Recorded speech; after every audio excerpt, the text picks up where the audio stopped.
নতুন আরও একটা ভিডিও নিয়ে আজকে হাজির হলাম। আজকের আমার ভিডিওতে থাকছে কেক ডেকোরেশনের A to Z, কিভাবে পারফেক্টলি একটা কেক ডেকোরেশন করতে হয় সে সকল সম্পর্কে আজকে বিস্তারিত আলোচনা করব। আমাদের মনে সবারই কিন্তু একটা ইচ্ছা থাকে আমরা নিজেরা খুব সুন্দর করে কেক ডেকোরেশন করে নিজের বা প্রিয়জনের কোনো অকেশনে সেটাকে পরিবেশন করা। অনেকে সাহস করে কিন্তু এই কাজটা শুরু করি না, তবে আমরা যদি একটু সাহস নিয়ে কাজটা শুরু করি তাহলে দেখবেন প্রথম দিন না হলে পরের দিন খুব সুন্দরভাবে কেকটা ডেকোরেশন করতে পারছেন। আর সাথে থাকছে কিভাবে চুলায় স্পঞ্জ কেক তৈরি করতে হয়। তবে এর আগেও আমি একটা স্পঞ্জ কেকের রেসিপি শেয়ার করেছি, সেটার লিঙ্কও আমি এই ডেসক্রিপশন বক্সে দিয়ে রাখবো। তো হ্যালো এভরিওয়ান, নমস্কার and welcome back to my channel Ratna's kitchen. আর বেশি কথা বাড়াবো না, চলুন মূল ভিডিওতে চলে যাই। আজকে কেকটা আমি আটার সাহায্যে তৈরি করছি। প্রথমেই আমি শুকনো উপকরণগুলো চেলে নিব, কারণ কেকের মধ্যে কিন্তু শুকনো উপকরণগুলো সব থেকে বেশি ইম্পর্টেন্ট। এখানে আমি ময়দা নিয়েছি হাফ কাপ নিয়েছি বেকিং পাউডার, গুঁড়ো দুধ নিয়েছি 4 টেবিল চামচ, আর সামান্য লবণ নিয়েছি। এখন এটাকে আমি ভালোভাবে চেলে নিয়েছি। আমি অফ ক্যামেরাতে এটাকে আরও 2 বার চেলে নিয়েছি, কারণ এই চালার ব্যাপারটা যত বেশি ভালো হবে কেক কিন্তু তত বেশি স্মুথ এবং স্পঞ্জি হবে। অবশ্যই কিন্তু এটা চেলে নেবেন। আর আমি 2টা ডিমের কিন্তু আজকে কেক তৈরি করব। আর কেক এবং এটা ডেকোরেশন করার পর কেকটার ওজন হয়েছিল 1 পাউন্ড। ডিমটা কিন্তু অবশ্যই রুম টেম্পারেচারে থাকা ডিম ব্যবহার করতে হবে। আমি এখানে ডিমের সাদা অংশ আর কুসুম আলাদা করে নিয়েছি। এখন সাদা অংশটাকে আমি প্রথমে 2 মিনিটের মতো বিট করে নেব। ঠিক এরকম যখন ফর্মে একটা ভাব চলে আসবে তখন এতে আমি হাফ কাপ চিনি 3 বারে আস্তে আস্তে ব্যবহার করব। চিনির পরিমাণটা অবশ্যই আপনাদের টেস্ট অনুযায়ী বুঝে তারপরে ব্যবহার করবেন।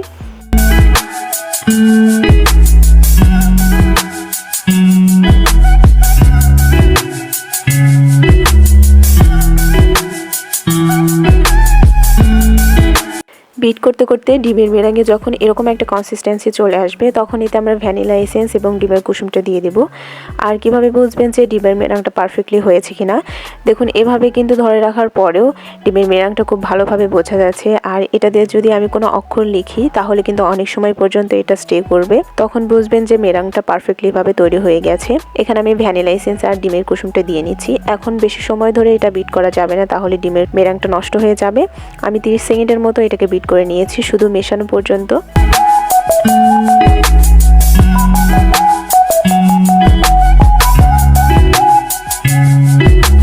এখন শুকনো উপকরণ যে আমি চেলে রেখেছিলাম সেটা অল্প অল্প করে আমি ডিমের মেলাঙ্গের সাথে মেশাতে থাকবো। আমি 3 বারে শুকনো উপকরণগুলো আস্তে আস্তে মিশিয়েছি। আর মেশানোর সময় কিন্তু স্প্যাচুলা খুব আস্তে আস্তে ঘোরাতে হবে। আমি কিন্তু এই অংশটা বোঝানোর জন্য টেনে দিইনি। এভাবে আস্তে আস্তে ফোল্ডিং মেথডে শুকনো উপকরণগুলো মেশাতে হবে, কারণ আপনি যদি অনেক দ্রুত শুকনো উপকরণগুলো ডিমের সাথে মেশাতে যান তাহলে কিন্তু ডিমের ফর্মি ভাব একদমই নষ্ট হয়ে যাবে, কেকটা একদমই ভালো হবে না, শক্ত হয়ে যাবে।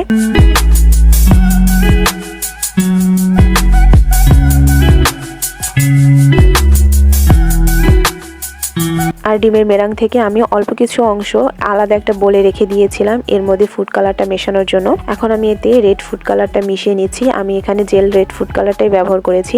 আর ফুড কালার আমি খুব বেশি দিব না, কারণ ফুড কালার যদি বেশি দেওয়া যায় তাহলে কিন্তু কেকটা একটু তিতা তিতা লাগে।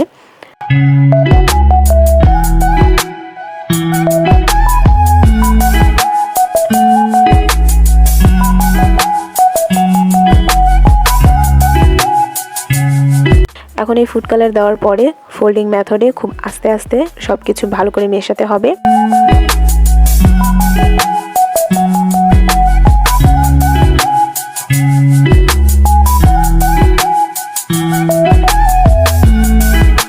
এখন এরকম একটা 6 ইঞ্চির মোল্ডে আমি কেকের ব্যাটারটা আমি ঢেলে নিচ্ছি। এখানে আমি অ্যালুমিনিয়ামের যে সসপ্যান থাকে সেটাই ব্যবহার করেছি।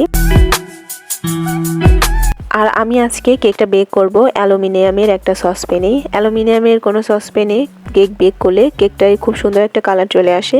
কেকে সুন্দর কালার চলে আসার জন্য আরও একটা টিপস আপনারা ফলো করতে পারেন। কেকটা বেক করার সময় এর নিচে একটা কাগজ দিয়ে রাখবেন, তাহলে কিন্তু এটাই খুব সুন্দর একটা কালার আসবে। আর উপরে ঢাকনাতে ভারী কোনো কিছু দিয়ে চাপা দিয়ে রাখবেন। এখন এই কেকটাকে 25 থেকে 30 মিনিটের মতো বেক করে নেব। স্পঞ্জ কেক বেক হতে কিন্তু খুব বেশি সময় লাগে না, আপনারা এর বেশি সময় রাখবেন না, তাহলে দেখবেন এটা চুপসে গেছে।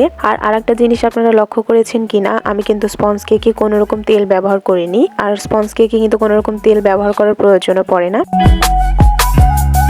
এখন আমি কেকটাকে 3টি স্লাইসে কেটে নিচ্ছি। কেকে কালার ব্যবহার করলে সেটা কিন্তু বাইরে থেকে কোনোভাবে বোঝা যায় না, যখন এটাকে কাটবেন তখনই আসলে এর ভেতরে কালারটা প্রকাশ পায়। দেখুন কত সুন্দর একটা কালার চলে এসেছে ভেতরে, আর একদম স্পঞ্জি হয়েছে। আপনারা হয়তো দেখেই বুঝতে পারছেন একদমই জালি জালি হয়েছে, যেটা আপনারা কাটার পরে দেখতে পাচ্ছেন। আর এই কেকটাকে কিন্তু খুব ভালোভাবে ঠান্ডা করে নিতে হবে। ঠান্ডা না করে কিন্তু কেক ডেকোরেশনের কাজ শুরু করা যাবে না, তাহলে কিন্তু কেকের যে হুইপ ক্রিম আমরা ব্যবহার করব সেটা গলে যাবে।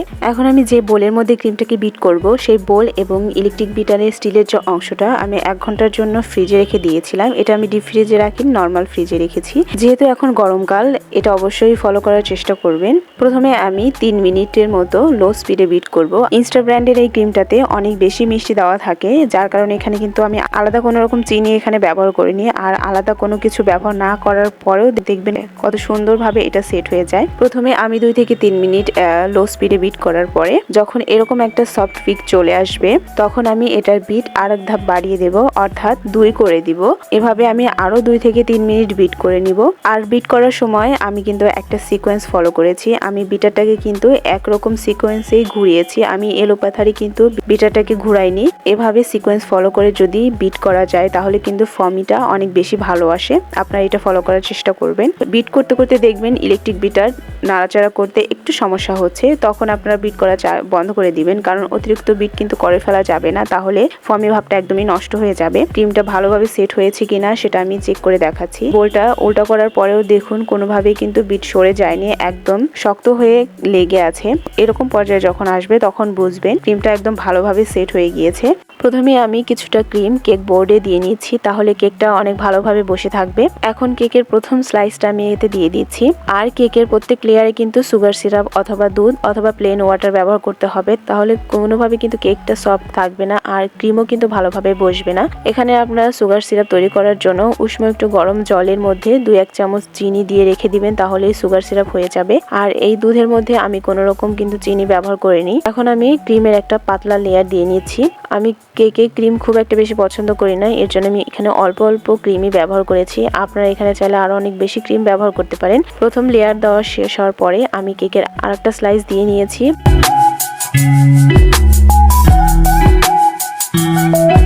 এখন আবারও ক্রিমটাকে খুব ভালোভাবে প্যালেট নাইফের সাহায্যে স্প্রেড করে দিলাম। এখন সবার উপরে যে অংশটা দিব সেটা বসিয়ে দিয়ে উপরে সুগার সিরাপ বা দুধের মিশ্রণটা দিয়ে দিতে হবে। এখানে একদম অল্প ক্রিম দিয়ে ক্রাম কোটিং করে নিতে হবে। ক্রাম কোটিংটা যদি না করেন ফিনিশিংটা কিন্তু ভালো আসবে না, তাই অবশ্যই এই স্টেপটা ফলো করতে হবে। ক্রাম কোটিং হয়ে যাওয়ার পরে এটাকে আমি 1 ঘন্টার জন্য নর্মাল ফ্রিজে রেখে দিয়েছিলাম। এখন আমি এতে ফাইনাল লেয়ারিং করে নিব। একটা প্যালেট নাইফের সাহায্যে ক্রিম দিয়ে খুব ভালোভাবে কোট করে নিচ্ছি।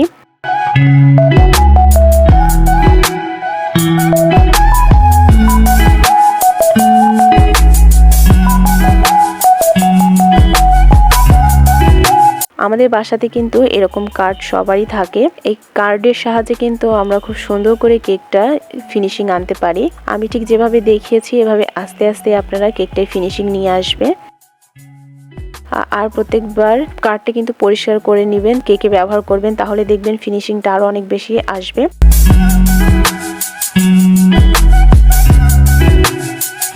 আর সাইডে এরকম আমি একটা ব্রাশ দিয়ে কেকে ডিজাইন করে নিয়েছি। উপরেও কিন্তু আপনারা এই ব্রাশ দিয়ে ডিজাইন করে নিতে পারেন। যেহেতু আজকে রেড ভেলভেট কেক তৈরি করব, উপরের ডিজাইনটা দেখা যাবে না। এখন কেকের কিছুটা অংশ আমি সরিয়ে রেখেছিলাম, সেটা আমি খুব ভালোভাবে গ্রাইন্ড করে নিয়েছি। আপনারা এখানে রেড চকলেটটাও ব্যবহার করতে পারেন। দোকানে আমরা রেড ভেলভেট কেক যেভাবে কিনতে পাই, আমি আজকের কেকটা ঠিক সেভাবে ডেকোরেশন করতে চেয়েছিলাম। আর এজন্যই আমি একদম সিম্পল ওয়েতে রাখার চেষ্টা করেছি। আপনারা এটা দেখে আশা করি বুঝতে পারছেন আমি ঠিক কিভাবে এটাকে ডেকোরেশন করেছি। এই ভিডিওর ভেতরে কোনো কিছু যদি আপনাদের বুঝতে অসুবিধা হয় অবশ্যই সেটা আমাকে কমেন্ট করে জানাবেন, আমি পরবর্তীতে বুঝিয়ে দেওয়ার চেষ্টা করব। যারা নতুন করে কেক ডেকোরেশন করতে চাচ্ছেন, একদমই বিগিনার, তারা কিন্তু আমার এই স্টেপগুলো ফলো করে কেক ডেকোরেশন করতে পারেন। আপনারা খুব সহজভাবে কেক ডেকোরেশন করতে পারবেন।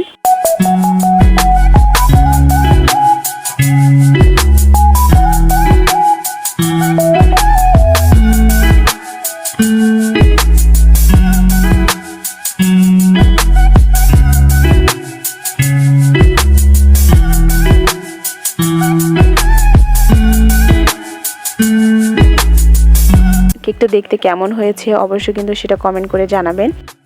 আর এত সফট হয়েছিল কেকটা, কি বলবো, আপনারা অবশ্যই এইভাবে বাসায় একবার হলেও ট্রাই করে দেখবেন। আর একটা কথা বলতে আমি ভুলে গিয়েছি, কেকটা শেষ করার পরে কিন্তু সেট হওয়ার জন্য কিছুক্ষণের জন্য হলেও ফ্রিজে রেখে দিবেন, তাহলে দেখবেন কেক অনেক ভালোভাবে সেট হয়ে গিয়েছে। আমি এখন কেকটাকে কেটে দেখাচ্ছি।